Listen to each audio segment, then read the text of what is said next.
All right, y'all. So let me share something with you, right? Had a scenario that happened to me, and I got to share it because, number one, it was a culture shock for me. And when I say culture shock, extreme culture shock, right? First and foremost, I'm black. Let me go and get that out of I am black. I'm black as they come. Black mama, black daddy. Grew up eating turkey neck, hog jaw, fat back. That type of black. All right, so that's me. Okay. My culture. Beware of Greeks bearing gifts. And if someone does something overly nice for you, 9 times out of 10, it's either going to come back and bite you in the butt, or either they're looking for something in return, right? That's my culture. Now, I gave you that disclaimer. To let you know that I went through a culture shock. All right. So listen, I'm home and I hear a lawnmower running. I don't pay it no attention because people cut grass. That's what they do. So anyway, I don't think nothing of it. So as I'm doing whatever, probably making a reel or editing a video or something, I hear the lawnmower just get closer and closer and closer. So I go out, I look, and I see someone cutting the grass. Now, I haven't paid them, didn't ask nobody to cut, because I got a yard man. I got a yard man. We got a schedule. And if something's going on outside, it doesn't bother me. I don't really care what's going on. That's just not, that's just the way I do things. Anyway, so I immediately go outside. Hey, man, what, you must got the wrong house. No, he say, you live here, don't you?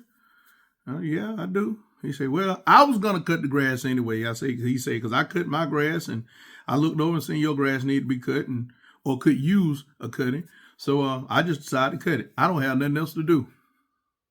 So I'm like, but I do got a yard, man. Like, you're like, okay, cool. Well, I don't want to mess up what you got going on with your yard, man. I'm not trying to solicit business. I literally don't have anything to do.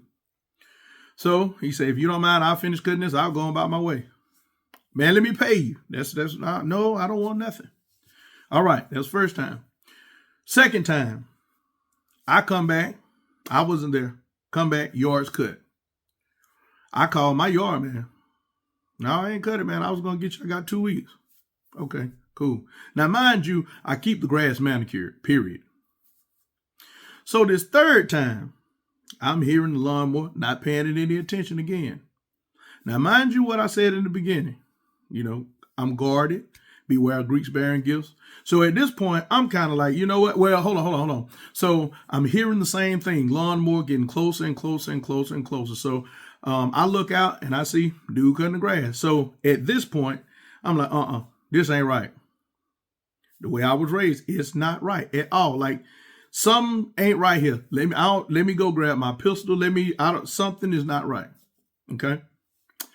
So I throw on some clothes. I go out.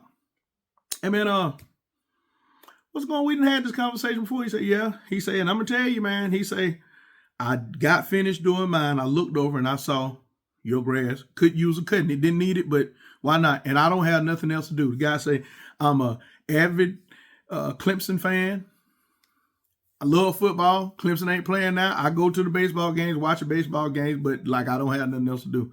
So I told him, I say, it's a lot of other things you can be doing besides riding on your lawnmower, which you got a nice lawnmower, cutting somebody else's grass. He said, well, nothing else to do. I said, well, listen, let me pay you. No, I don't want to get paid. Let me give you a bill. No, I don't want to bill nothing. So I finally convinced him.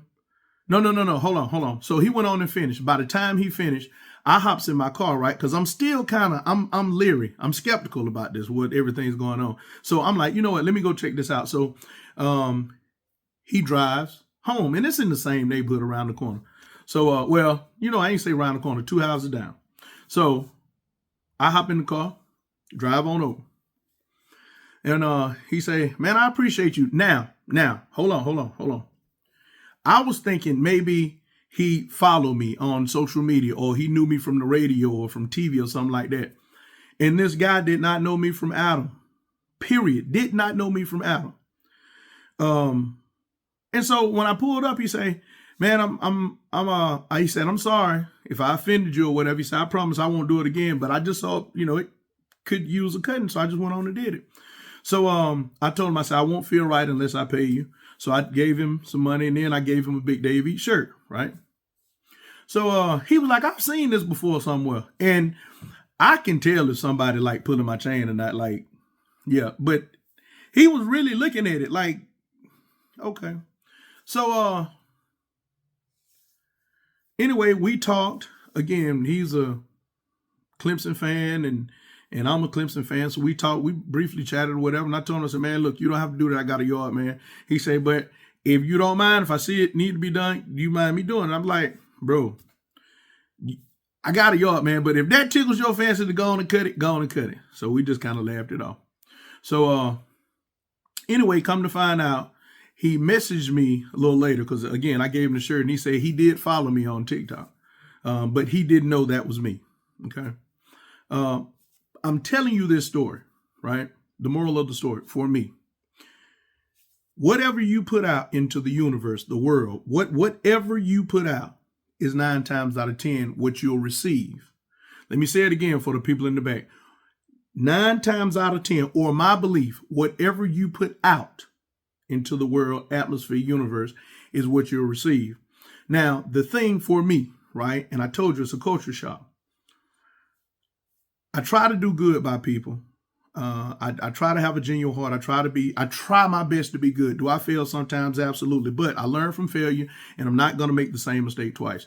With that being said, I'm learning to be receptive to the good that is given to me. That was hard. That is hard. I'm still going through that now, right? Let me repeat it again. If you give good, not wanting to receive anything in return, but if you genuinely give good from the heart, I believe you'll receive good. Now it's up to us to be able to receive it. Be receptive to when someone's trying to give you a blessing. But it's a culture shock, and it's hard. It is. I don't know something told me to document this and put it on YouTube, and not Facebook, Instagram, or TikTok, just YouTube. And so there it is. But the moral of the story is some good people out there.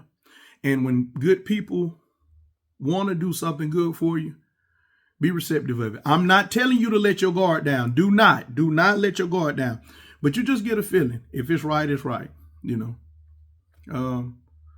But tell me your thoughts on it. Hopefully you listen to the whole thing. And 'cause I know you got opinions. Maybe this is happening to you, maybe not, or whatever. But and if you like I go through stuff like this all the time, man. So if you want to hear stuff like this, just let me know, or just give me some type of feedback. And no matter what, follow this guy right here, Big Dave Eats. All right. And that's it. Peace out. Follow me. Peace out.